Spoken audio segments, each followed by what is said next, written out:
I welcome you all in the first lecture of Pakistan Affairs. You all know that we have successfully completed GK portion, and I also shared with you the additional areas which you have to study to enhance your knowledge and obviously to brighten your chances for passing the test. And Pakistan Affairs portion is mainly divided in 4 parts. First of all, let me share a screen.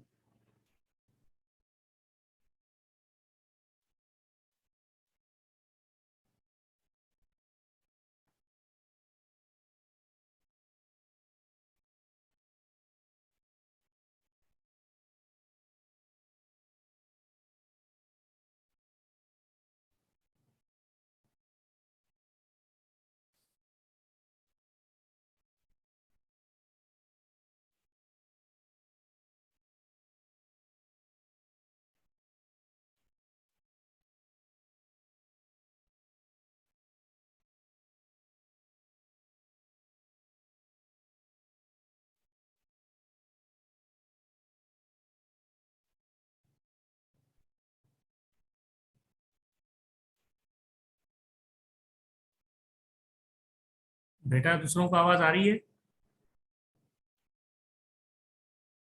Okay, screen share हो गई है? Okay बेटा, thank you, ठीक है, let's start.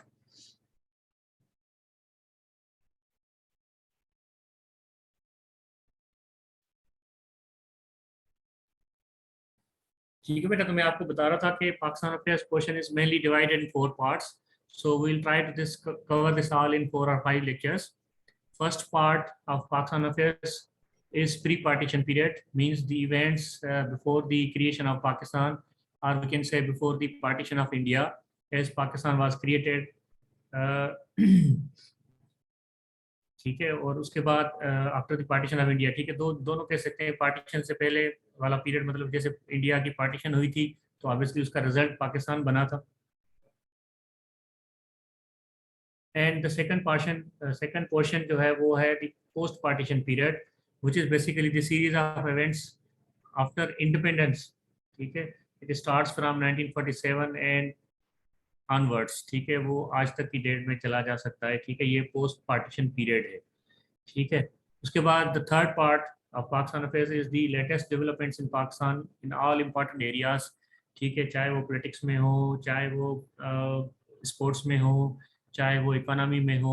ठीक है, हर front पे, cultural level पे हो, हिस्टोरिकल लेवल पे हो। ठीक है, तो वो एक पार्ट हो जाएगा जो सारी लेटेस्ट डेवलपमेंट्स पाकिस्तान में हो रही हैं, जिनको आप ये पढ़ते हैं ना कि करंट प्राइम मिनिस्टर कौन है, प्रेसिडेंट कौन है, आर्मी चीफ कौन है, गवर्नर्स कौन है, मिनिस्टर्स कौन है।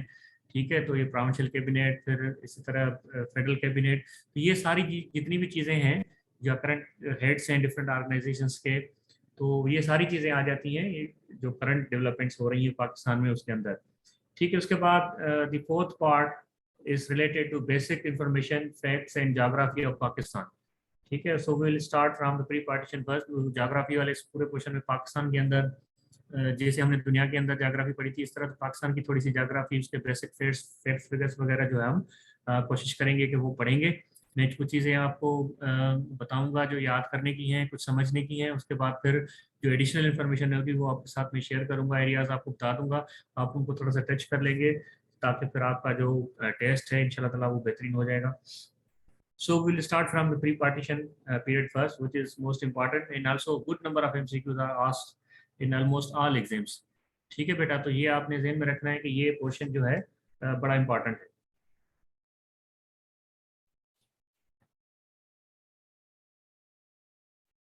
आज क्विक सेशन वो जो टेस्ट वाला है एमसीक्यूज जो मैं आपसे पूछता हूँ रिवीजन वाला, वो नहीं है इसमें, क्योंकि पिछला जो सेक्शन कंप्लीट हो गया है तो उसके बाद एक पूरा प्रॉपर टेस्ट हो गया था आपका, तो इसलिए हम आज इसको दोबारा से शुरू करते हैं इंशाल्लाह ताला। इसके बाद हमारा जो कल लेक्चर होगा उसमें मैं आपसे क्विक रिवीजन के तौर पे 5-6 सवाल पूछूंगा इंशाल्लाह ताला कल। सो आज वाला लेक्चर आप थोड़ा सा सही से पढ़ लें, सुन लें, देख लें। As you all know that British started occupying subcontinent in 1830s and 40s। ठीक है बेटा, और ऑलरेडी हमने ये occupied Sindh in 1843। ठीक है, वो battle of Miani, battle of Dubo, ये आप पढ़ चुके हैं, आपको याद होगा सही से। ठीक है, 1843 के अंदर। उसके बाद जो एक सिख एम्पायर थी पंजाब में, जहाँ यहाँ पे जैसे सिंध में मीरों की टालपुरों की हुकूमत थी, उन्होंने उसे कैप्चर किया। ठीक है, उसके बाद फिर क्या हुआ बेटा?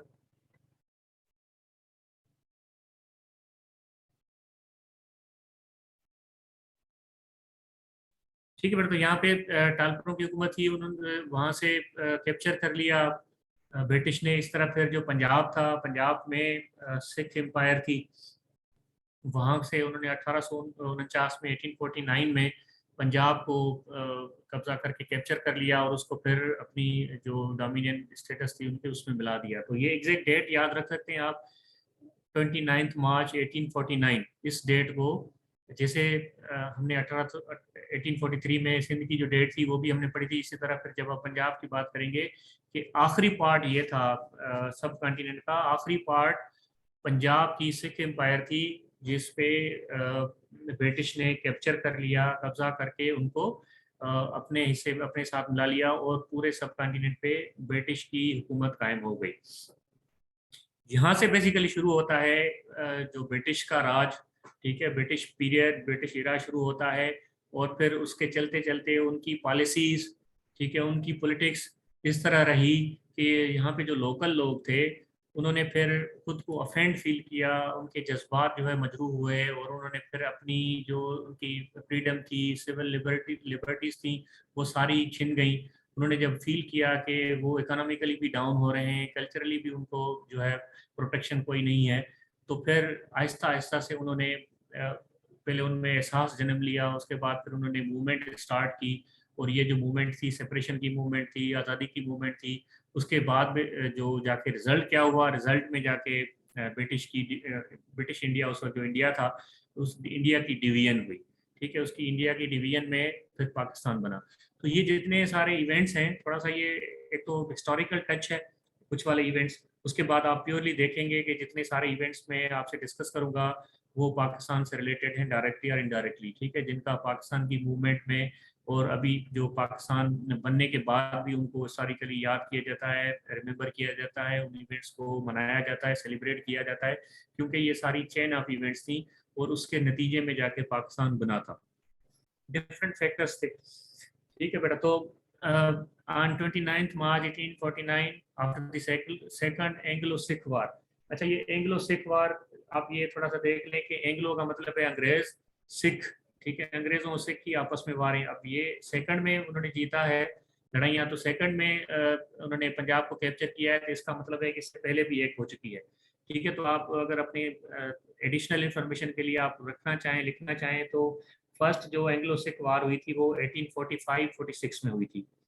ठीक है, जिसमें ब्रिटिश ने जो पंजाब में सिख की हुकूमत थी वो कायम की थी राजा रंजीत सिंह ने।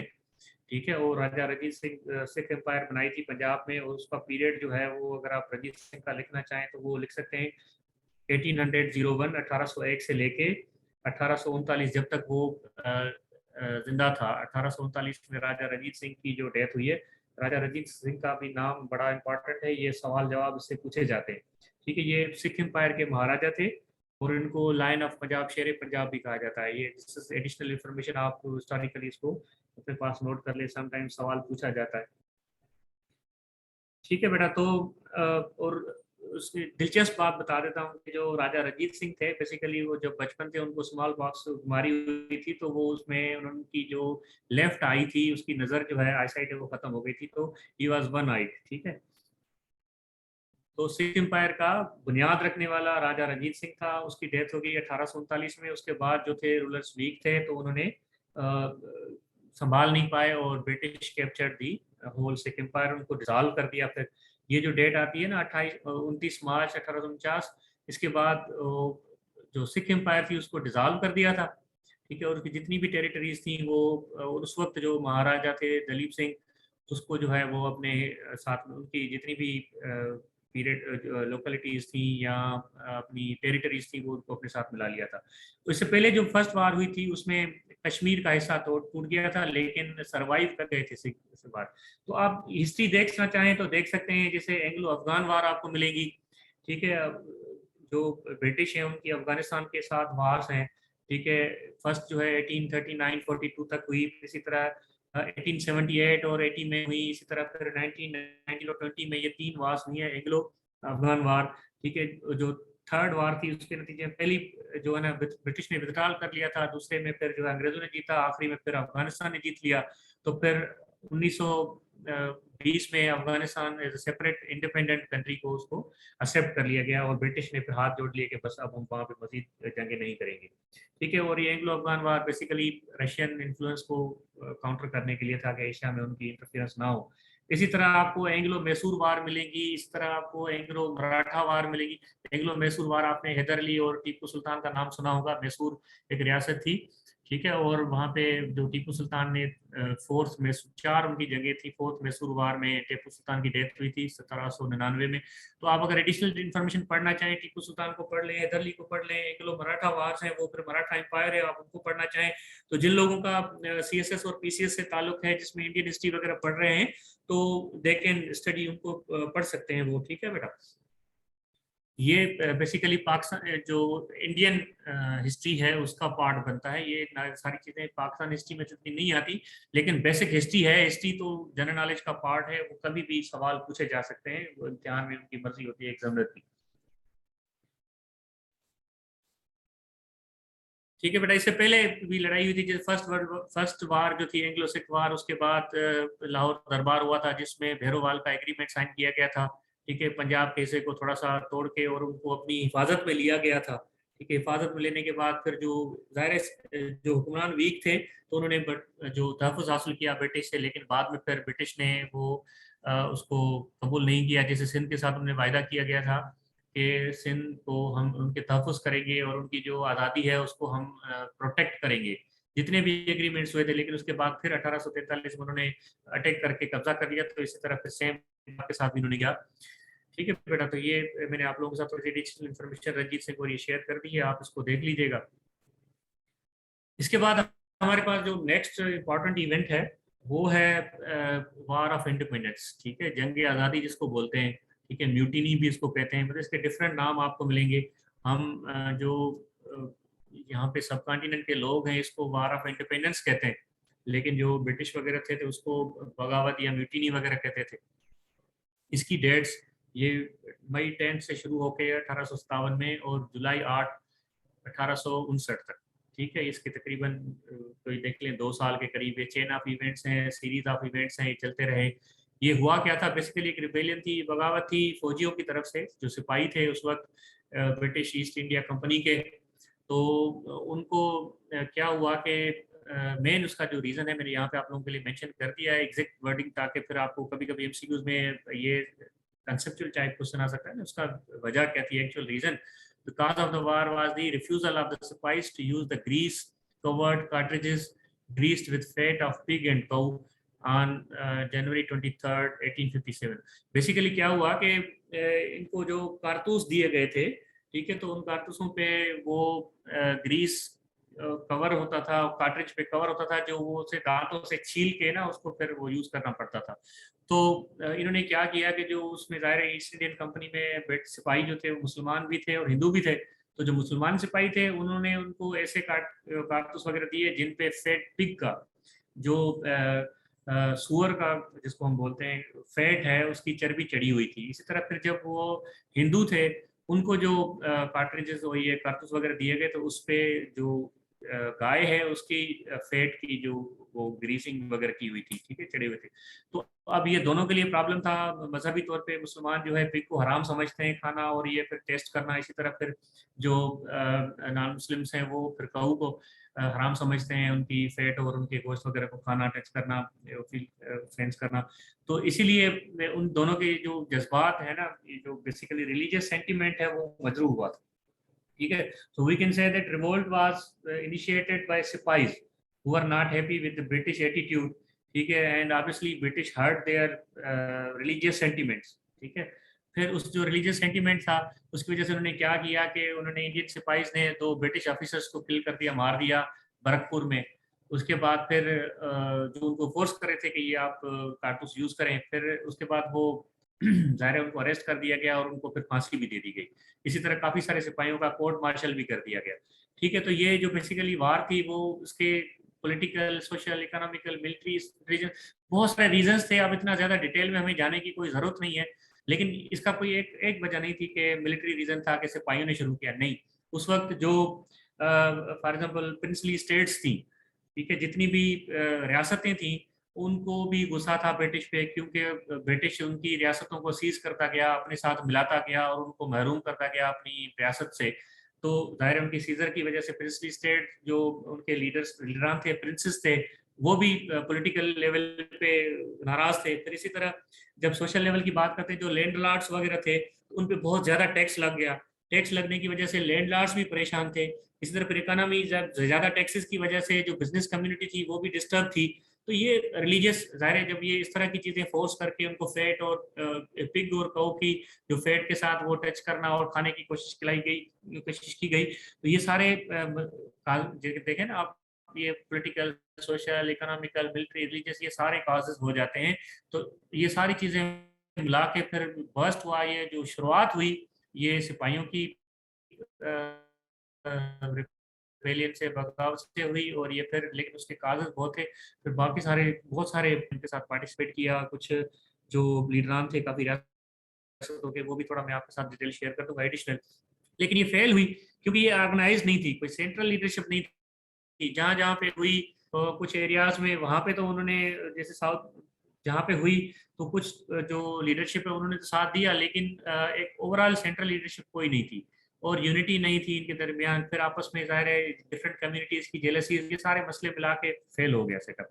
अब ये एडिशनल इन्फॉर्मेशन आप पढ़ना चाहें तो आप इसको पढ़ सकते हैं, मैं इसको ज्यादा डिस्कस नहीं करूंगा। आपको ये चीज बता देता हूँ कि मीरठ दिल्ली के करीब एक छोटा सा टाउन था, वहाँ पे ये 6 मई 1857 को शुरू हुई के 85 गई। ठीक है, और उनकी वर्दियां वगैरह उतारी गई, तो उन्होंने अपने आप की डिस्ग्रेस फील किया कि हमारी बेइज्जती हुई है। और फिर जाहिर है उनको जब गुस्सा और इस तरह आया तो सेंटीमेंट, रिलीजियस सेंटीमेंट उभारा, उनको इंसाइट किया। फिर वो वहां से उन्होंने बगावत की और अपने सिपाहियों को जो 10 साल के लिए कैद सुनाई गई थी उनको छुड़वाया। उनसे छुड़वा के फिर ये 10 मई को दिल्ली की तरफ इन्होंने मार्च किया, 11 मई को दिल्ली पहुंचे। फिर वहां पे उन्होंने दिल्ली पे कब्जा किया। ठीक है, और जाहिर है 2 दिन के अंदर उन्होंने कब्जा कर लिया। और उस वक्त जो मुगल एम्परर थे बहादुर शाह जफर, वो बराए नाम, तो उसको उन्होंने इंडिया का जो हुक्मरान एम्परर बादशाह जो है ना मुकर्रर कर दिया और उसका ऐलान करवा दिया। ठीक है, सिर्फ दिल्ली का शहर कैप्चर करने के बाद। फिर उस वक्त सर जॉन लॉरेंस थे, उन्होंने बड़ी एक स्ट्रांग आर्मी भेजी और उन्होंने जॉन निकोलसन उनका कमांडर था, और 4 महीने घेरा किया उन्होंने और दिल्ली को जो है सितंबर 1857 में फिर आज़ाद कर दिया और दोबारा अपनी उनकी हुकूमत कायम की। तो जो मुगल बादशाह थे बहादुर शाह जफर, ये लास्ट मुगल बादशाह भी थे। ठीक है, तो उनको एक कैप्चर कर दिया गया उनके बेटों समेत, और उनको फिर रंगून बर्मा की तरफ जो है वो एग्जाइल में भेज दिया। ठीक है, जलावतन कर दिया गया और फिर उनकी वहीं पे डेथ हो गई। ठीक है, तो इसलिए इनको ये लास्ट मुगल एम्परर भी कहा जाता है बहादुर शाह जफर को। तो ये एडिशनल इन्फॉर्मेशन आप इसको देख लें। फिर इसी तरह कानपुर में हुई, नाना साहब जो थे वो पेशवा बाजीराव जो मराठा एम्पायर थी उनके, वो ये एडिशनल इन्फॉर्मेशन पढ़ लें। फिर लखनऊ में जो है नवाब वाजिद अली शाह थे, उन्होंने लीड किया। फिर इसी तरह झांसी में रानी झांसी लक्ष्मीबाई, ये सवाल पूछा जाता है कि झांसी की रानी का नाम क्या था जिन्होंने ब्रिटिश के साथ फाइट की थी, तो लक्ष्मीबाई। ठीक है, रानी लक्ष्मीबाई, इसको आप देख लीजिएगा।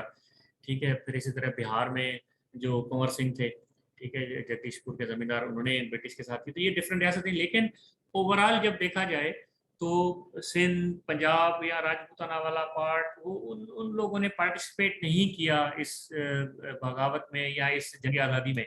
तो मेन स्ट्रीम जितने पॉलिटिक्स थी, मेन स्ट्रीम जितने लीडरशिप थी, और मेन स्ट्रीम जो पढ़े लिखे लोग जिनको कहा जाता है नॉर्मली ज़्यादा, तो जिन इलाकों में थे या खुशहाल लोग थे, तो उन्होंने इसमें पार्टिसिपेट नहीं किया। इस वजह से इसको फिर कुछ लोग कहते हैं कि ये this was not the war of independence, ये एक म्यूटिनी ही थी। बहरहाल तो उस कंफ्लिक्ट में जाने की हमें कोई जरूरत नहीं है कि म्यूटिनी थी या फिर वार ऑफ इंडिपेंडेंस थी। एक इवेंट है, आपने पढ़ना है, इसके बारे में सवाल इंटरव्यू में भी पूछे जाते हैं और एमसीक्यूज में भी पूछे जाते हैं। ठीक है बेटा, उसके बाद हमारे पास एक और इवेंट है इंडियन नेशनल कांग्रेस। अच्छा, ये उसके बाद फिर जो इंडिया पे सब कॉन्टिनेंट पे ब्रिटिश का रूल कायम हो गया। ठीक है, ये जंग आज़ादी के बाद क्या किया कि पहले ईस्ट इंडिया जो है रूल करने के बाद ब्रिटिश में उन्होंने 1858 में डायरेक्ट कंट्रोल संभाल लिया कि ये सब कॉन्टिनेंट का जितना भी एरिया है वो ब्रिटिश गवर्नमेंट के डायरेक्ट कंट्रोल में रहेगा। पहले पहले ईस्ट इंडिया रूल कर रही थी, लेकिन पूरा उनका डायरेक्ट हो गया। फिर वहां से गवर्नर जनरल थे पहले, फिर बाद में वाइस राइज मुकर होना शुरू हुए। आप एडिशनल इन्फॉर्मेशन आप हिस्ट्री में वाइस राइज पढ़ लें, इंडिया के जितने भी वाइस राइज आए हैं। ठीक है, जो लॉर्ड कैनिंग फर्स्ट वाइस राय थे 1858 में आए थे। इस तरह लॉर्ड माउंट बेटन थे जो लास्ट वाइस राय थे, जो पाकिस्तान की आज़ादी के वक्त उस वक्त थे। फिर बाद में इंडिया के गवर्नर, उनके दरमियान जैसे जैसे मैं थोड़ा सा जिक्र करूंगा जो इवेंट्स आएंगे उस वहाँ पे वाइस राय कौन था उसका नाम भी आएगा, वो एडिशनल इन्फॉर्मेशन आपको मैं देता जाऊंगा। लेकिन अगर आप पूरे वाइस राइज का डिटेल और उनके दौर में कौन कौन से इवेंट्स हुए ये पढ़ना चाहें तो यू कैन स्टडी। ये जनरल नॉलेज में सवाल पूछे जा सकते हैं। तो ये पाकिस्तान अफेयर्स का पार्ट इतना ज़्यादा नहीं बनेगा जाके, लेकिन फिर भी इसको जो है ना आप जनरल नॉलेज के हिसाब से पढ़ सकते हैं, अच्छी बात है। आपका फिर ये होगा कि एक पूरा एरिया कवर हो जाएगा कि इसमें कोई सवाल आता है तो मिस नहीं होगा आपसे। ठीक है बेटा, तो मुस्लिम इंडियन नेशनल कांग्रेस जो बनी थी वो कब बनी थी उसकी डेट आप याद रख लें। It was found on 28 December 1885। ठीक है, ये कहाँ पे Indian National Congress was founded at Gokul Das Tejpal Sanskrit College Bombay में। ठीक है, तो ये इसकी लोकेशन कहाँ पे, बॉम्बे में बनी। ठीक है, इस तरह फिर उसमें 72 डेलीगेट्स से डिफरेंट जो हिंदू कम्युनिटी के आए हुए थे वहाँ पे लोग, हिंदू सिख पारसी ये सब, स्पेशली नॉन मुस्लिम, मुस्लिम भी थे लेकिन ये मेजॉरिटी उनकी थी। तो बनाई किसने थी, इसका जो आइडिया था, इंग्लिश मैन थे, सिविल सर्वेंट थे, ब्रिटिश के रिटायर्ड। ठीक है, उन्होंने A O Hume, Allan Octavian Hume, ये पूरा नाम आपको मिल जाएगा, एलन ऑक्टेवियन ह्यूम। ये फर्स्ट सेक्रेटरी जनरल थे या जनरल सेक्रेटरी थे नेशनल कांग्रेस के। उसके बाद जो फर्स्ट प्रेसिडेंट थे उमेश चंद्र बनर्जी। ठीक है, अब यहाँ पे आप थोड़ा सा देख लीजिएगा कि नाम आपको कहीं पे मिस्टेकनली उमेश यू से भी मिल सकता है, लेकिन दिस इज नॉट उमेश, ये उमेश है। उमेश चंद्र बनर्जी भी आपको मिलेगा, बनर्जी तो डिफरेंट नाम आपको मिलेंगे, लेकिन ये उमेश है। ये फर्स्ट प्रेसिडेंट। की बात की जाए तो इंडियन नेशनल कांग्रेस जैसे पाकिस्तान में मुस्लिम लीग चली आ रही है, बाद में फिर उनके डिफरेंट पार्ट्स बनते गए, सेपरेट होते गए, फैक्शंस बनते गए। तो अभी जो इंडियन कांग्रेस बनी थी उसका करंट अगर हम इंडिया में देखें तो उनकी करंट प्रेसिडेंट जो है वो सोनिया गांधी हैं। वो 1998 से 2017 तक थी। फिर उनके बेटे राहुल गांधी थे, उनको बनाया गया प्रेसिडेंट, लेकिन उसने 2 साल बाद इस्तीफा दे दिया। तो फिर 2019 से दोबारा Sonia Gandhi is the president of Indian National Congress. ठीक है, मैं उसके बाद एक और इम्पॉर्टेंट इवेंट है हमारे पास, वो 1905 का पार्टीशन ऑफ बंगाल है। ठीक है, तो partition of Bengal basically, Bengal was Hindu dominated province. ठीक है, हिंदू डोमिनेटेड प्रोविंस था, उसमें हिंदू पॉपुलेशन बहुत ज़्यादा थी और अबाउट 54 मिलियन हिंदू पॉपुलेशन थी। और वहाँ पे जो मुसलमानों की पॉपुलेशन थी वो थी 27 मिलियन। ठीक है, तो जब आप इकट्ठे देखें तो अबाउट 81 मिलियन, उसमें से 54 जो है समझ लें कि मोर देन 66% जो हिंदू थे। तो लेकिन ये प्रोविंस बहुत बड़ा था। वहाँ पे जो लोकल लोग थे उनको कामों के सिलसिले में सरकारी ऑफिसों में, दफ्तरों में बड़े दूर दूर तक ट्रेवल करना पड़ता था। और बहुत ज़्यादा जो पॉपुलेशन की वजह से उनके जो काम थे वो सफ़र होते थे, मशीनरी जो थी, स्टाफ जो था वो थोड़ा था, तो प्रॉब्लम होता था, उनके काम डिले होते जाते थे, डेवलपमेंट नहीं हो पा रही थी। तो लॉर्ड कर्जन उस वक्त जो वाइसराय थे इंडिया के 1905 में, उन्होंने फिर डिसाइड किया कि ये बड़ा प्रोविंस है तो इसको 2 हिस्सों में तोड़ना चाहिए। उसकी कमेटी बनाई, वर्किंग की, वर्किंग करने के बाद उसको 2 हिस्सों में तोड़ दिया। अब उसका जो अनाउंसमेंट हुई कि party Bengal will be partition, 2 हिस्सों में तकसीम कर दिया जाएगा, डेट 19 जुलाई 1905। फिर उसकी जो इम्प्लीमेंटेशन हुई 16 अक्टूबर 1905 में। ये 2 डेट सेपरेट हैं, ये आप देख लेना। इसकी एक साथ एक और डेट भी आएगी जब annulment of partition of Bengal, फिर वो उन्होंने इंडियन की तरफ से एजिटेशन ये वो सारे के बाद वापस लिया था, वो हम फिर आगे ईयर बाई ईयर डिस्कस करते जाएंगे ना, तो उसमें आएगा तो मैं आपको सेपरेट बता दूंगा। ठीक है बेटा। तो पार्टीशन बंगाल की हो रही है दो हिस्सों में, और इस तरह बनी कि एक ईस्टर्न बंगाल बन गया, ईस्टर्न बंगाल और आसाम का पार्ट उसमें मिला के, इस तरह एक वेस्ट बंगाल, उड़ीसा मेजॉरिटी वाले प्रोविंस मिला के। तो अब ये जो डिवीजन इस तरह हुई कि एक पोर्शन जो है ईस्ट बंगाल वो मुस्लिम मेजॉरिटी वाला बन गया, वेस्ट बंगाल जो है हिंदू मेजॉरिटी वाला बन गया। यहाँ पे ये एमसीक्यू पूछा जा सकता है कि ईस्ट बंगाल में मुस्लिम मेजॉरिटी थी या मुस्लिम मेजॉरिटी प्रोविंस कौन सा था जो बंगाल को तोड़ने के बाद बन रहा था, ईस्ट और वेस्ट। ठीक है, तो ये आपने थोड़ा सा जहन में रखना है।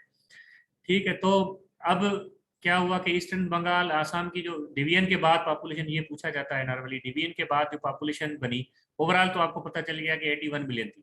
लेकिन जब डिवीजन हुई 2 हिस्सों में तो 31 मिलियन पॉपुलेशन बनी ईस्टर्न बंगाल और आसाम की, जिसमें 12 मिलियन हिंदू थे एंड 18 मिलियन मुसलमान थे। इस तरह जो वेस्टर्न वेस्टर्न बंगाल था उसमें 42 million, total 54 million, 42 million Hindus थे और 19 मिलियन मुसलमान थे। अब यहाँ पे क्लियरली देखा जा सकता है कि ईस्टर्न बंगाल में मुस्लिम अक्सरियत पॉपुलेशन थी, इस तरह वेस्टर्न में फिर हिंदू अक्सरियत पॉपुलेशन थी। तो जब ये तो हुकूमत ने तो एडमिनिस्ट्रेटिव ग्राउंड्स पे किया था, प्योरली एडमिनिस्ट्रेटिव ग्राउंड में किया था टू फैसिलिटेट पब्लिक, ठीक है, उनके डे टू डे अफेयर्स और ये जितने मामला थे डेवलपमेंट का काम था उसमें। लेकिन इसको फिर कांग्रेस और जो डिफरेंट हिंदू पॉपुलेशन ने इस तरह लेना शुरू कर दिया कि लॉर्ड कर्जन ने मुसलमानों के साथ फेवर की है और उनको एक अलग से प्रोविंस दे दिया है अपनी हुकूमत संभालने के लिए, अपनी आज़ादी से काम करने के लिए, अपनी पॉलिटिक्स करने के लिए, सब। तो ये उन पे एक इल्ज़ाम भी लगाया गया और इस पे फिर उन्होंने एजिटेशन भी शुरू की। और फिर जो हिंदू लोग थे उनकी मेजॉरिटी भी ज़ाहिर है, जो 81 मिलियन 54 थी वो डिवाइड हो गई, 12 मिलियन एक साइड पे, 42 दूसरी साइड पे, आधा बंगाल जो है उनसे चला गया। तो ऑब्वियसली फिर एजिटेशन स्टार्ट हुई, डिफरेंट मसले मसाइल हुए। उसके बाद फिर क्या हुआ कि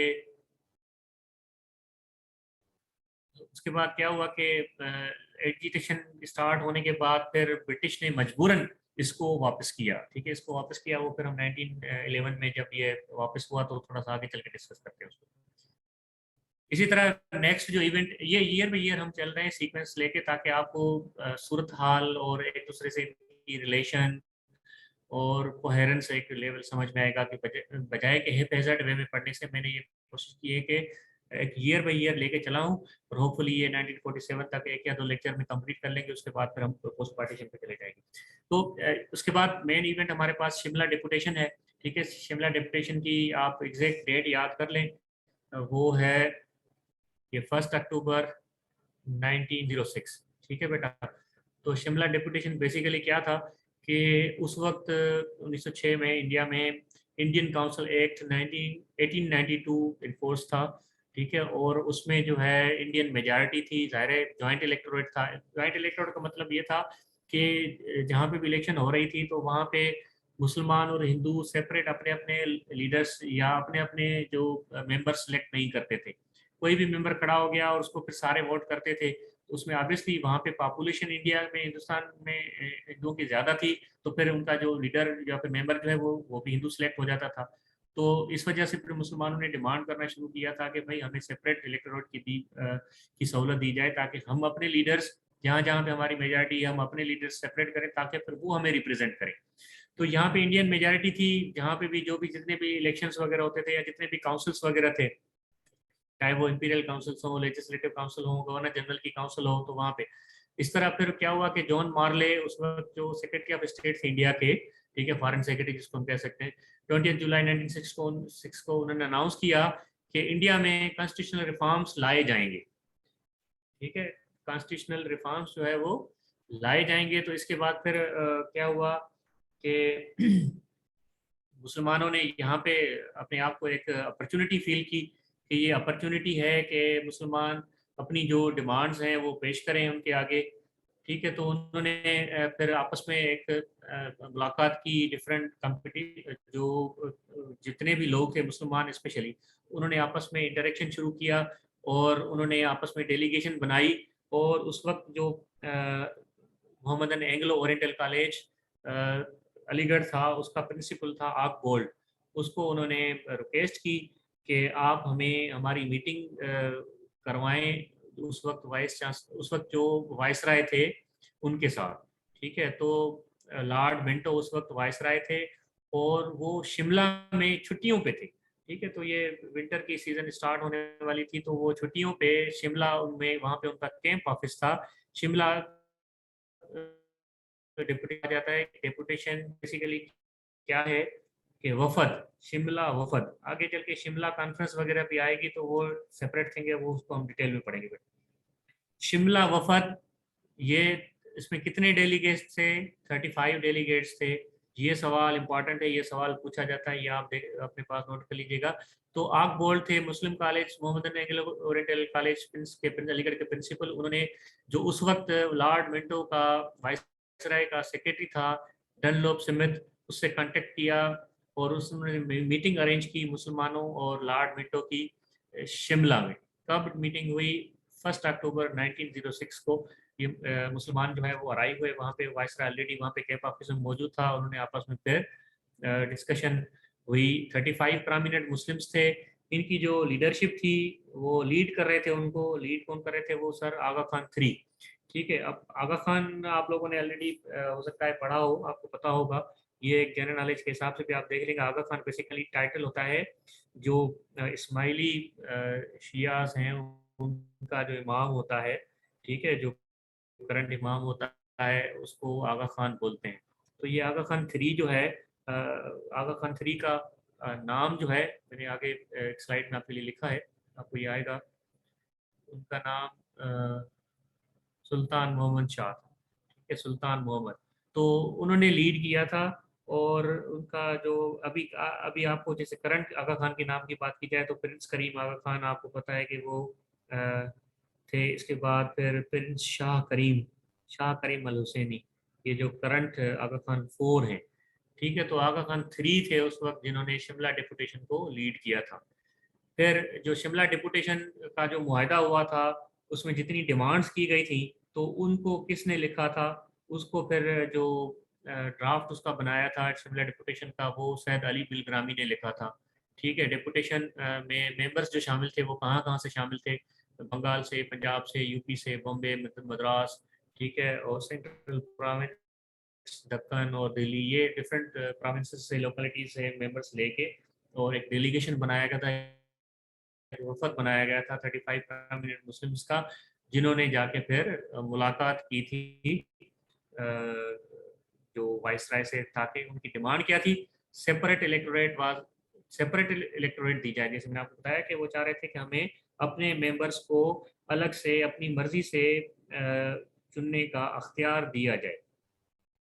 ठीक है बेटा, ये देखते ये तब हुआ, ये एक तो जब इंडियन नेशनल कांग्रेस बन गई तो हर जन कर रहे हैं, बेसिकली वो हिंदुओं को रिप्रेजेंट कर रहे थे, उनकी मेजॉरिटी भी थी, वो सारी पॉलिसी ऐसी इम्प्लीमेंट करवाना चाह रहे थे। इसके बाद फिर जो 1905 में पार्टीशन ऑफ बंगाल हुई, ठीक है, और मुसलमानों ने तो उसको वेलकम किया, लेकिन उसके बाद जो हिंदू थे उन्होंने उसकी मुखालफत की और वो उल्टा ब्रिटिश लोगों पर इल्ज़ाम लगाना शुरू कर दिया कि उन्होंने मुसलमानों के साथ ये फेवर कर दिया है, ये मसला कर दिया है, और हिंदू डोमिनेंस जो डोमिनेंस है उसको ख़त्म करने की कोशिश की गई है। तो इस तरह के जब इवेंट हुए तो फिर मुसलमानों ने ये शऊर डेवलप हुआ और उन्होंने कोशिश की कि हम जब अब इंडिया में रिफॉर्म्स भी हो रहे हैं, उनकी डिमांड पे रिफॉर्म्स होना तो बड़ा मुश्किल था, लेकिन जब पता था कि रिफॉर्म्स होने वाले हैं तो उन्होंने एक कोशिश की अपनी तरफ से कि एक एफर्ट ली जाए और ये इस तरह चीज़ हो सके। तो सेपरेट इलेक्टोरेट की डिमांड की गई, जो मिंटो मार्ले रिफॉर्म्स में 1909 में जो रिफॉर्म्स आए इसके बाद उसमें एक्सेप्ट किया गया। तो मिंटो मार्ले ये हम ऑलरेडी डिस्कस कर चुके हैं। मिंटो क्या था? लॉर्ड मिंटो उस वक्त का वाइसराय था। मोर्ले कौन था? He was secretary of state for India, पिछली स्लाइड में हम पढ़ चुके हैं। तो मिंटो मोर्ले रिफॉर्म्स में ये, जिससे आप आगे चल के लॉर्ड चेम्सफोर्ड, ठीक है, मोंटेगो चेम्सफोर्ड रिफॉर्म्स पढ़ेंगे तो उसमें फिर वाइसराय और सेक्रेटरी ऑफ स्टेट। तो ये 1909 में मंटो माले रिफॉर्म्स आए थे। उसमें मुसलमानों की जो दूसरी डिमांड थी वो तो एक्सेप्ट नहीं की गई थी, ठीक है, लेकिन उनको बाद में फिर जाके कुछ जितने रिफॉर्म्स बाद में होते गए 1990 में आए, फिर इसी तरह असाइनमेंट कमीशन आया था, उन्होंने फिर इसी तरह फिर 19 गवर्नमेंट ऑफ एक्ट इंडिया 1935 आया था, कुछ उसमें अमेंडमेंट्स हुई थी। तो ये इनकी एक मेजर जो डिमांड थी सेपरेट इलेक्टोरेट वाली, वो एक्सेप्ट की गई और मुसलमानों को कहा गया कि आप अपने नुमाइंदे जो है वो सेपरेटली इलेक्ट कर सकते हैं। ठीक है बेटा, उसके बाद एक और इवेंट जब मुसलमानों ने फील किया कि वो सेपरेटली कहीं पे जाके मिलना उनके लिए बड़ा मसला है, किसी भी चीज़ को टेकअप करना, डिस्कस करना, रिप्रेजेंट करना, हर कोई ज़ाहिर इंडिविजुअल ख्यालात का था, तो उन्होंने कहा सोचा कि एक हमारा प्लेटफॉर्म होना चाहिए where we should be together and mutual consensus हो, डिस्कशन हो, और फिर जो जितनी भी एक मुस्लिम नेशन की डिमांड्स हैं या मसले मसाइल हैं जिन पर डिस्कस करना है या एजिटेट करना है या प्रपोजल्स देने हैं, तो वो एक प्लेटफॉर्म होना चाहिए। तो इसके बाद फिर मुस्लिम लीग बनने का ख्याल आया, जैसे इंडियन नेशनल कांग्रेस बन चुकी, it was representing Hindus, so Muslim League was form to represent basically Muslims of subcontinent. ठीक है, तो मुस्लिम लीग बनाने का जो रेजोल्यूशन था वो किसने सबमिट किया था, प्रेजेंट किया था? नवाब सलीमुल्लाह खान ने। This is question which is asked in many exams. उसको सेकंड किसने किया, उसकी हिमायत किसने की? हकीम अजमल खान और मौलाना मोहम्मद अली जौहर ने एंड मौलाना जफर अली खान ने। ठीक है, इन्होंने उनको सेकंड किया। उसके बाद ये रेजोल्यूशन पास किया गया। कब पास हुआ? 30 दिसंबर 1906, 1906 में। ये कहाँ पे? ऑल इंडिया एजुकेशनल कॉन्फ्रेंस हो रही थी। ऑल इंडिया एजुकेशनल कॉन्फ्रेंस हो रही थी ढाका के अंदर। ठीक है, तो ढाका में ये कॉन्फ्रेंस हो रही थी, वहाँ पे डिफरेंट डेलीगेट्स आए हुए थे पूरी सब कॉन्टिनेंट से, और उसमें रेजोल्यूशन नवाब सलीमुल्लाह खान ने पेश किया और उसको हिमायत की हकीम अजमल खान ने, मौलाना मोहम्मद अली जौहर ने, मौलाना जफर अली खान ने। उसके बाद फिर मुस्लिम लीग बन गई, उसका बुनियाद रखा गया। डेट पूछी जा सकती है कब बनी थी? 30 दिसंबर 1906। कहाँ पे बनी थी? ढाका में। ठीक है, फिर उसके बाद आगा खान, सर आगा खान थ्री, जो अभी हमने डिस्कस किया, उनको जो है प्रेसिडेंट बनाया गया मुस्लिम लीग का। He was elected as a president. ठीक है, तो ये ऑनररी प्रेसिडेंट थे, उनको आर्थिक तौर पर बना दिया गया था। उसके बाद सैयद हसन बिलग्रामी जो है उनके सेक्रेटरी अपॉइंट हुए, मुस्लिम लीग के सेक्रेटरी। ठीक है, उसके बाद नवाब मोहसिन अल मुल्क एंड नवाब वकार अल मुल्क, उनको ज्वाइंट सेक्रेटरीज बनाया गया था। ठीक है, ज्वाइंट सेक्रेटरी एडिशनल पोस्ट होती है नॉर्मली, जब सेक्रेटरी फंक्शन में नहीं होता है तो फिर ज्वाइंट सेक्रेटरी उनकी जगह पे काम चलाते हैं। ठीक है, इस तरह फिर उनके 6 वाइस प्रेसिडेंट और एक सेंट्रल कमेटी 40 मेंबर्स की। तो ये भी सवाल पूछा जाता है कि जो मुस्लिम लीग की सेंट्रल कमेटी बनी थी, वर्किंग कमेटी बनी थी, उसके कितने मेंबर थे? 40। ठीक है बेटा, प्रेसिडेंट कौन थे, सेक्रेटरी कौन थे, फर्स्ट, ये आपने याद करना है, और आप इम्पॉर्टेंट हैं, इसके बारे में सवाल पूछे जा सकते हैं। ठीक है बेटा, तो मुस्लिम लीग बनाने वाली लीडरशिप अगेन वही आगा खान, नवाब ऑफ ढाका, नवाब मोहसिन मुल्क, ठीक है, और नवाब वकार मुल्क, ये सारे लोग थे। शाहबाग ढाका में जो एजुकेशनल कॉन्फ्रेंस हो रही थी वहाँ पे। इसी तरह जो आगा खान थ्री हैं, उनका रियल नेम मैंने आपके लिए यहाँ पे लिख दिया है, सर सुल्तान सर मोहम्मद शाह, या आप याद कर लीजिएगा, ये सवाल पूछा जा सकता है। इसी तरह फिर मुस्लिम लीग की डिफरेंट ब्रांचें बनती गई, तो जो एमसीक्यूज में सवाल पूछा गया है प्रीवियस कुछ टेस्टों में, तो लंदन ब्रांच है मुस्लिम लीग की, वो किसने बनाई थी? तो सैयद अमीर अली ने वहाँ पे ये ओपन की थी ब्रांच। ठीक है बेटा, उसके बाद फिर मुस्लिम लीग के कुछ इंपॉर्टेंट सेशन है, वो तो फिर हर साल सेशन होना शुरू हो गया। 1906 में जब बनी, उसके बाद फिर 1907 में फर्स्ट सेशन हुआ, 8 में, 9 में, ये कंटिन्यूस सेशन चलते रहे। 1909 में सेशन नहीं हो सका, उसके बाद कंटिन्यूस सेशन हुए हैं। तो first session all India Muslim League का कब हुआ था? ये कराची में हुआ था। और कहाँ पे हुआ था? कराची में। कब हुआ था? 29 दिसंबर 1907 को, मतलब आफ्टर 1 ईयर, एग्जैक्टली 1 साल के बाद। और इसकी जो प्रिजाइडिंग थी वो किसने की थी? आदमजी पीर भाई। ठीक है, ये बहरी कम्युनिटी से ताल्लुक रखने वाले थे, उन्होंने इसकी जो प्रिजाइडिंग की थी इस सेशन की।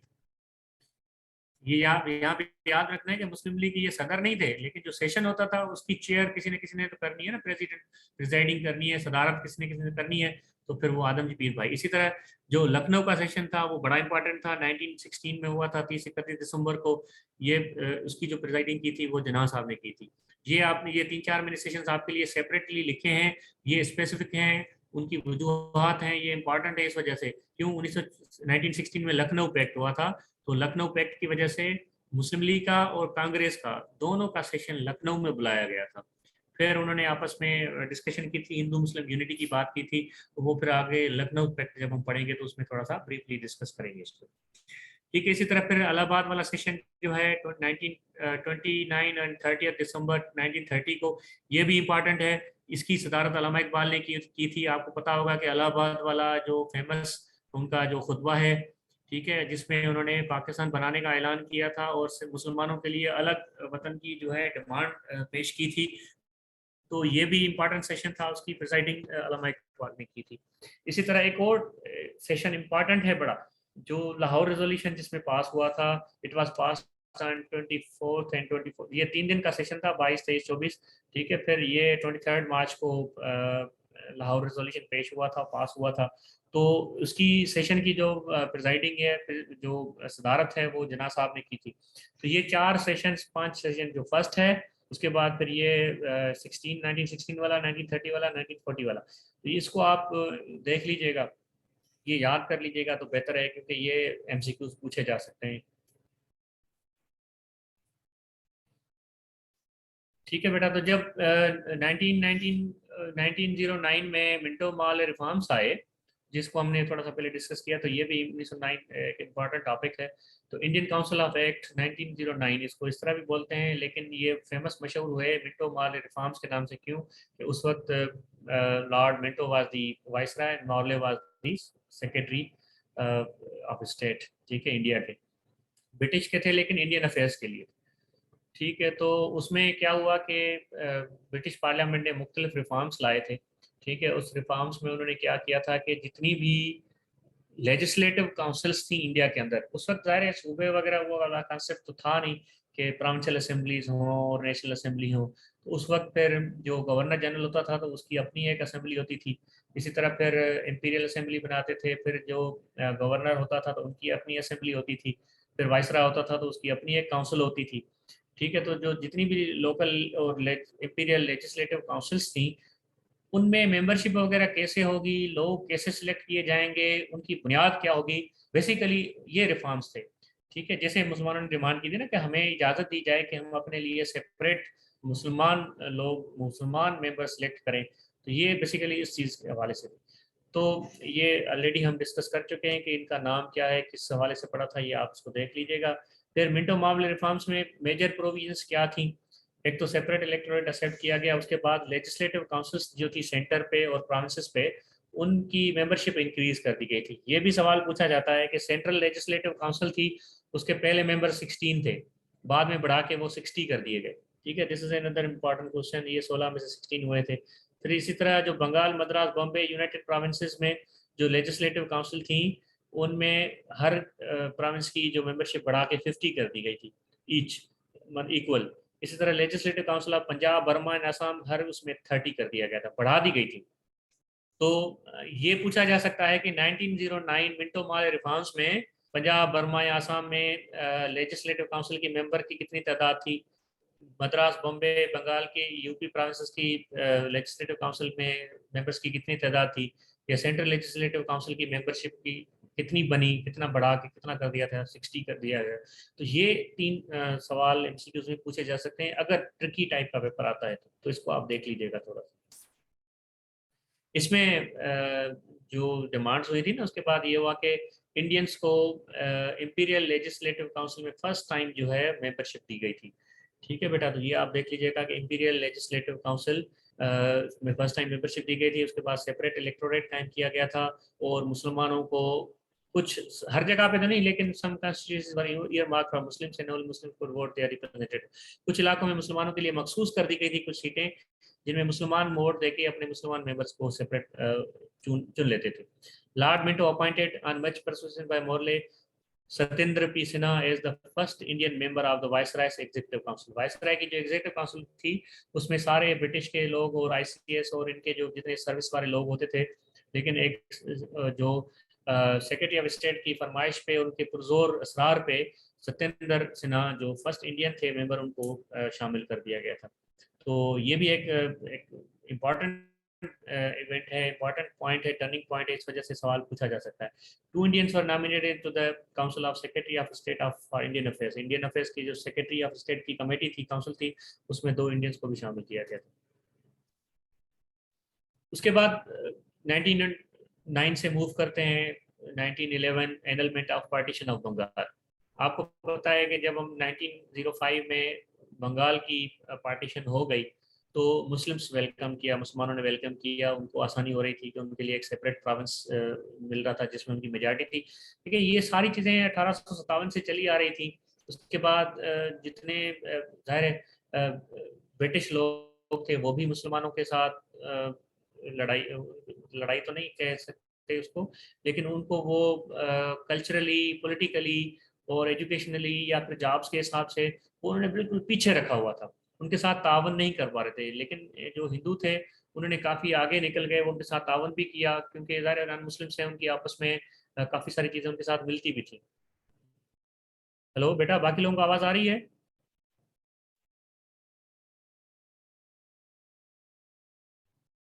Can you hear me please बेटा?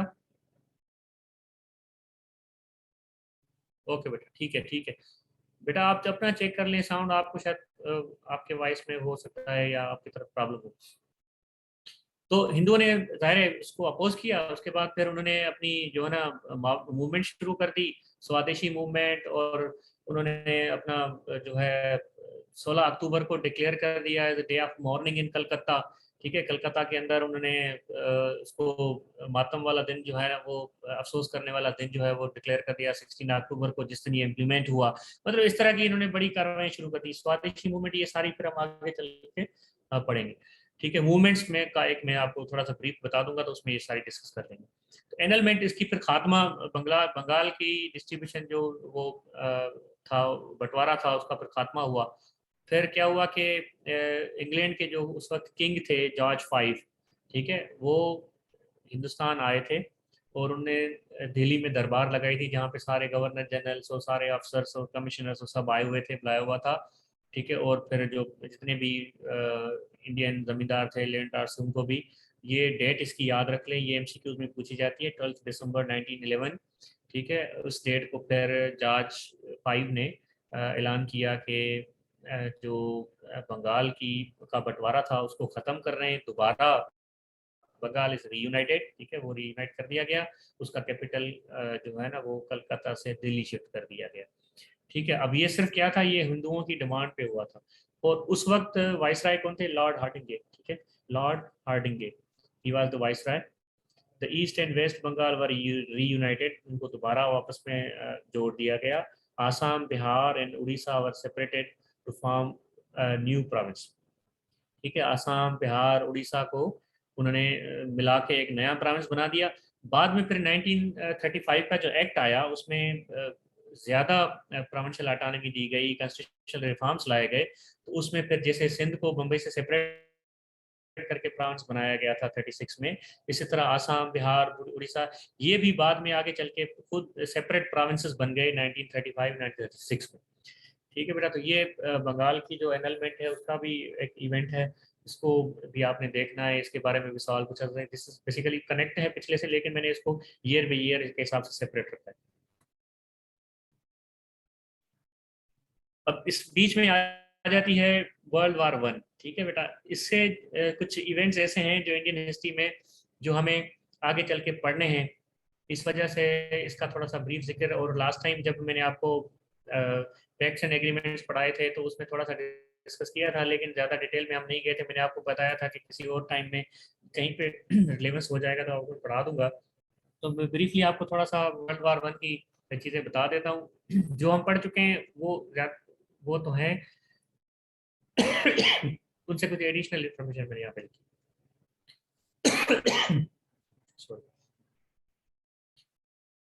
ठीक है, इसकी डेट्स आप याद रख लें, पहले भी हम डिस्कस कर चुके हैं, ज़्यादा डिटेल में जाने की जरूरत नहीं है। ठीक है, अलाइड पावर सेंट्रल पावर्स के दरमियान हुई थी, ये भी आप ऑलरेडी पढ़ चुके हैं। ठीक है, अलाइड पावर्स के कौन कौन से मेंबर्स थे? France, Russia, Britain, United states ने बाद में इसको ज्वाइन किया। ठीक है, 1917 में। इसी तरह Austria, Hungary, Ottoman empire and Bulgaria. एक मिनट बेटा।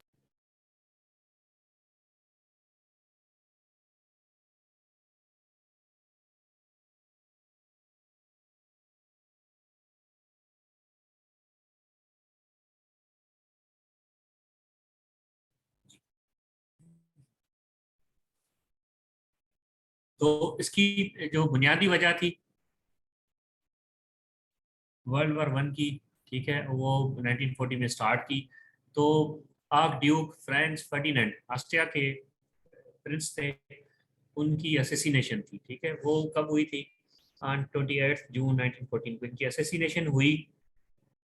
उसके बाद फिर क्या हुआ कि उसकी असेसिनेशन किसने की थी, ये भी सवाल है बेटा, आप देख रहे हैं, पूछ सकते हैं ना। ठीक है, गेवरिलो प्रिंसिप। गेवरिलो प्रिंसिप ये सर्बियन एक नेशनलिस्ट थे। इन्होंने जो है वो मार दिया। उनका ताल्लुक ब्लैक हैंड एक उनकी ऑर्गेनाइजेशन थी जो पूरे सर्बियन को यूनाइटेड आपस में देखना चाह रहे थे। सर्बियन लोग पूरे डिवाइडेड थे यूरोप में, डिफरेंट। तो ये जब प्रिंस की डेथ हुई है, ऑस्ट्रिया हंगरी के प्रिंस की, तो उन्होंने फिर जो है ना वो इस जंग को छेड़ना शुरू कर दिया। उन्होंने डिमांड की कि भाई ये हमें जो सर्बियन ये है ये हवाले किया जाए, गेवरिलो प्रिंसिप। लेकिन फिर बीच में डिफरेंट पावर्स की आपस में आने की वजह से वो चीज़ें तो नहीं हो पाई। लेकिन फिर क्या हुआ कि आपस में जंग हुई। ठीक है, अब जंग की इवेंट्स की शुरुआत 28 जुलाई को ऑस्ट्रिया हंगरी ने वार डिक्लेयर कर दी सर्बिया पे। क्यों? कि वो जो उनके प्रिंस का कातिल था वो उनको नहीं दे रहे थे। ठीक है, तो यहाँ से एक चीज शुरू हो गई कि आपस में लड़ाई। ऑस्ट्रिया हंगरी ने सर्बिया पे वार डिक्लेयर कर दी 28 जुलाई को। फिर अगले ही दिन Austro Hungarian forces began to shell the Serbian capital of Belgrade. ठीक है, एंड रशिया। ठीक है, और बलग्राद पे हमला उन्होंने शुरू कर दिया, शेलिंग कर दी। रशिया जो था वो सर्बिया का अलाई था। उसने अपने फोर्सेस को मोबिलाइज कर दिया और ऑस्ट्रिया हंगरी के अगेंस्ट उन्होंने ऐलान जंग कर दिया। ठीक है, इसी तरह फिर जो फ्रांस है वो रशिया का अलाई था। फ्रांस और रशिया आपस में अलाइड थे, तो रशिया जब जंग में कूद गया तो फ्रांस भी उसके पीछे अगले ही दिन 1 अगस्त को उन्होंने भी जंग का ऐलान कर दिया। ठीक है, और फ्रांस ने जर्मनी के अगेंस्ट जो है ना वो वार का ऐलान कर दिया। 3 अगस्त को एक दूसरे के दरमियान वो लड़ाइयाँ शुरू हो गई। इसी तरह फिर जो ठीक है, ये जर्मन आर्मी जो है बेल्जियम की तरफ इन्वेट करके गई। और 3-4 अगस्त को उन्होंने 3 अगस्त को जब उन्होंने बेल्जियम में इन्वेट कर लिया, तो जाहिर है जो ग्रेट ब्रिटेन थी वो ब्रिटिश बेल्जियम का अलाई था। इस वजह से बरतानिया को भी जंग में कूदना पड़ा और उन्होंने जर्मनी के अगेंस्ट जो है अपनी ऐलान जंग कर दिया। तो ये इस तरह जो मेजर कंट्रीज हैं ये आते गए और इन्होंने 1914 से ही जंग का आगाज कर दिया। यूएस इसमें बाद में शामिल होता है। ये भी इंपॉर्टेंट सवाल है, ये सवाल पूछा जा सकता है। ये इसमें टिपिकल इंफॉर्मेशन है, आप इसके लिए मैंने इसको सेपरेट कर दिया है कि यूएस क्या पहले इंडिपेंडेंट था और न्यूट्रल था, मतलब कि भाई हम इसमें शामिल नहीं होंगे। लेकिन बाद में जब जर्मनी ने जो पैसेंजर और मर्चेंट की शिप्स वगैरह थी उन पे अटैक करना शुरू कर दिया 1917 में, तो उसके बाद फिर उस वक्त को यूएस के जो प्रेसिडेंट थे, प्रेसिडेंट वुडरो विल्सन, उन्होंने डिसाइड किया कि यूनाइटेड स्टेट्स को भी वार में हिस्सा लेना चाहिए और शामिल होना चाहिए अगेंस्ट जर्मनी। ठीक है, तो ये कब हुआ था? On April 2 1917। तो ये सवाल पूछा जा सकता है कि भाई ये वार तो 1914 में शुरू हो गई थी, लेकिन यूएस कब इंटर हुआ? तो ऑन 2 अप्रैल 1917। ठीक है, इसी तरह जो अपना स्लीफन प्लान। ठीक है, ये स्लीफन प्लान जो है इसका जिक्र आता है, इसको आप देख लीजिएगा, इसकी डिटेल पढ़ लीजिएगा थोड़ी सी। ये 1905 में जर्मनी की आर्मी ने बनाया था। बेसिकली ये स्ट्रेटेजिक प्लान है। ठीक है, जर्मनी का, जिसमें 2 फ्रंट वार जो है आप कैसे लड़ सकते हैं, मतलब आपकी जंग 2 फ्रंट्स पे है, तो दोनों को अलग अलग फ्रंट करके आप लड़ाई कैसे लड़ सकते हैं। ठीक है, और जर्मनी ने अपनी थोड़ी सी कैलकुलेशन की थी कि रशिया को अपनी फोर्सेस मोबिलाइज करने के तक हमला करने में कोई 6 वीक्स लग जाएंगे। ठीक है, तब तक वो चाह रहे थे कि हमने फ्रांस के अगेंस्ट जो है लड़ाई की हुई है, तो उनको हम बस वाइंड अप कर लेते हैं, उनको फोर्स करके सरेंडर करते हैं। तो उन्होंने क्या किया, अपनी फोर्सेस का 90% जितनी भी फोर्सेस थी वो सारी उस फ्रांस वाली सरहद पे लगा के अटैक कर दिए। लेकिन रशियन जो है थोड़ा सा स्पीडी आए, तो फिर जर्मनी को प्रॉब्लम हुई जरा। तो ये सारा आप इसको थोड़ा ब्रीफली सिलिफन प्लान का मैंने यहाँ पे दे दिया। आप ज़्यादा डिटेल पढ़ना चाहें तो सब कुछ आप पढ़ सकते हैं। बाद में फिर क्या हुआ कि एंड अगेन आपको पता है कि जर्मनी को शिकस्त हुई। जर्मनी ने फिर अपना आर्मिस्टिस एग्रीमेंट, आर्मिस्टिस, इसको आर्मिस्टिस क्या होता है? ये बेसिकली है जंग रोकने का मुआहदा। आर्मिस्टिस एक वर्ड है, आप यहाँ पे देखेंगे, ये इंग्लिश वोकैबुलरी में आपको काम आएगा। ठीक है, जंग रोकने का मुआहदा किया अलाइड पावर के साथ। कब हुआ था? नवंबर 11 1918। और इस डेट को एक्चुअली वार भी है स्टॉप हो गई। ठीक है, उसके बाद ट्रीटी ऑफ वर्सेल्स साइन किया था। आपको पता है ये ट्रीटी ऑफ वर्सेल्स हम पढ़ चुके हैं पहले। ये जर्मनी ने साइन किया था, जिसमें उनको जंग का जो है ना इल्ज़ाम भी उन पे आ गया कि भाई आपने जो जितनी भी जंग लड़ी है आपकी वजह से हुई, ठीक है। टोटल ब्लेम जो है वो जंग का वो जर्मनी पे आ गया। फिर इसी तरह उनको नई जो लीग ऑफ नेशन बनाई थी उसका मेंबर बनने से भी रोक दिया गया। फिर इसी तरह उनकी जो मिलिट्री है वो कितनी रखेंगे वो भी लिमिट कर दी गई, ठीक है। उनके काफ़ी सारे एरियाज हैं उनको भी सेपरेट कर दिया गया, ठीक है। और इस तरह मतलब उनकी एयरफोर्स या सबमरीन वगैरह नहीं बनाएंगे, इस तरह की उनकी बड़ी पाबंदियां हुई, जिल्लत आमने से कोशिश करती, ठीक है। लेकिन उसके बाद फिर आहिस्ता आहिस्ता डिफरेंट एग्रीमेंट भी होते गए। इसी तरह treaty of Saint Germain sign हुआ, जो ऑस्ट्रिया हंगरी की एम्पायर थी वो टूट गई, ठीक है। वो ऑस्ट्रिया अलग होगी सेपरेट, हंगरी अलग हुई। इसी तरह फिर बल्गारिया ने ट्रीटी ऑफ न्यूली साइन किया, उसमें बल्गारिया से यूगोस्लाविया सेपरेट निकाल के यूगोस्लाविया की अलग कंट्री बन गई। इसी तरह फिर हंगरी अपनी इंडिपेंडेंट हुई, उन्होंने ऑस्ट्रिया के साथ एग्रीमेंट साइन किया, ट्रीटी ऑफ ट्रेनोन, ठीक है। ये डेट्स मैंने मेंशन कर दी हैं, इसमें इन्होंने साइन करके सेपरेट बन गई। इसी तरह ट्रीटी ऑफ सेवरेस, ये ऑलरेडी हम पढ़ चुके हैं, ऑटोमन एम्पायर्स का जो अलाइड तुर्की के साथ एग्रीमेंट हुआ था, लेकिन उसमें फिर ये उस वक्त जो सुल्तान महमूद थे ऑटोमन एम्पायर का, उन्होंने एक्सेप्ट किया था, लेकिन मुस्तफ़ा कमाल को उस पर एतराज़ था। उन्होंने फिर बाद में बातचीत होती रही और फिर जो ट्रीटी ऑफ ल्यूसेन साइन हुआ, जिसमें मॉडर्न डे टर्की की जो बाउंड्रीज वगैरह सेट हुई, उसके बाद फिर मोहम्मद मुस्तफ़ा कमाल अतातुर्क उनके लीडर बने। तो ये सारी चीज़ें, ठीक है बेटा। तो आज मैं इसको यहाँ पे ब्रेक लगाता हूँ, और मेरे ख्याल से टाइम भी काफ़ी हो गया है, तो यहाँ पे स्टार्ट करते हैं। कल हम इंशाल्लाह लखनऊ पैक्ट से शुरू करेंगे, और होपफुली जो जितने इवेंट्स हैं 1916 से लेके 1947 तक, मैं कोशिश करूंगा कि कल इन सबको वाइंड अप करूंगा, ठीक है। तो ये इंपॉर्टेंट पॉइंट्स और उनके थोड़े से कंसेप्ट आप ये आपके लिए मैं यहाँ पे लिखता हूँ, कुछ एक्स्ट्रा चीज़ें एडिशनल इन्फॉर्मेशन आपको मैं डिस्कस करता हूँ, बताता हूँ, ताकि जितनी भी उससे रिलेवेंट इन्फॉर्मेशन है आपके पास हो, फिर क्या याद रखनी है क्या समझनी है वो आपको मैं टाइम टू टाइम बताता जाता हूँ, तो आप उनको फोकस कर लिया करें। होपफुली ये सारी चीज़ें आपकी कवर अप हो जाएंगी। आप इस लेक्चर को 2 बार 3 बार सुन लेंगे, या इन स्लाइड्स को आप एक बार गो थ्रू कर लेंगे ना 2 या 3 बार रिपीट करके, तो इंशाल्लाह ताला ये चीज़ें आपसे मिस नहीं होंगी, और इससे रिलेटेड जितने भी एमसीक्यूज आएंगे तो आपके इंशाल्लाह ताला वो बेहतरीन हो जाएंगे। थैंक यू वेरी मच बेटा for your patience sir, I am done. Thank you sir, अल्हम्दुलिल्लाह थैंक यू तबीयत सो बेहतर है मच। बेटा, और इंशाल्लाह ताला मैं कल ये से कंटिन्यू करूंगा क्लासेस इंशाल्लाह। कल भी होगी क्लास और परसों भी होगी। Welcome sir. Thank you sir, thank you so much sir.